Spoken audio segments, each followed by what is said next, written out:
छत्तीसगढ़ विधानसभा का 4 दिनों का शीतकालीन सत्र चल रहा है। भारतीय जनता पार्टी के सीनियर विधायक अपनी ही पार्टी के मंत्रियों को घेरने में लगे हुए हैं। विधानसभा सत्र के पहले दिन जहां ओपी चौधरी ने वित्त मंत्री के रूप में विजन 2047 का खाका प्रस्तुत किया, तो पहले ही दिन सीनियर विधायक पूर्व मंत्री अजय चंद्राकर ने तीखे शब्दबाण छोड़े।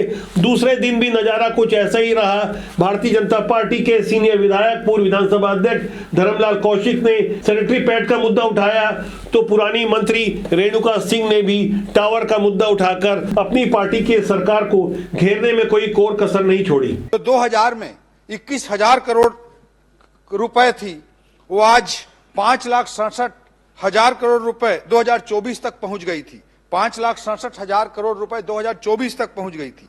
इसको 2047 तक लगभग 15 टाइम्स तक बढ़ाते हुए, जब हमने बेस स्टार्ट किया था तब जीएसडीपी 5 लाख करोड़ के आसपास थी, उसे 15 गुना बढ़ाते हुए 75 लाख करोड़ तक पहुंचाने की एक सपना, एक विजन, एक रोड मैप हमारी सरकार ने आदरणीय मुख्यमंत्री जी के नेतृत्व में देखा है। तो एक नई परंपरा की आज छत्तीसगढ़ विधानसभा में शुरुआत हो रही कि हम कौन सी प्रक्रिया में बहस शुरुआत कर रहे हैं और कौन सी प्रक्रिया में इसका उत्तर आएगा और कौन सी प्रक्रिया में चर्चा हो रही है।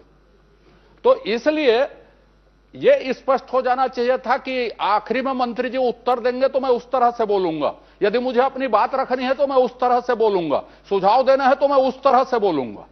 इसके लिए मशीन का खरीदी की गई, इंस्टॉल किए गए।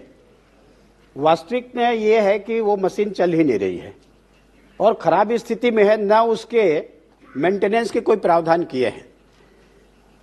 तो जो उद्देश्य है, उद्देश्य विफल हो गया। तो मैं आपसे केवल ये जानना चाह रहा हूं या कहना चाह रहा हूं कि आप इसकी जांच कराएंगे क्या? हमारे ये अधिकारी जो मुझे जानकारी दे रहे हैं, या तो फिर इनके कलेक्टरों ने जानकारी दिया है, यह भारत सरकार के पत्र की भी जानकारी मुझको है। तो मैं इसमें से किसे सही मानूं कि 337 गांव में केवल 47 गांव में मोबाइल नेटवर्क नहीं है, या तो फिर 410 गांव में से 125 गांव में नेटवर्क नहीं है। इसे मैं किसको सही मानूं? छत्तीसगढ़ में भाजपा की सरकार के ऊपर जिस तरह से उनके ही पार्टी के सीनियर विधायक विधानसभा में हमलावर हैं, ज्यादातर ऐसे विधायक हैं जिनकी पूरी संभावना थी कि वो मंत्री बनाए जाएंगे।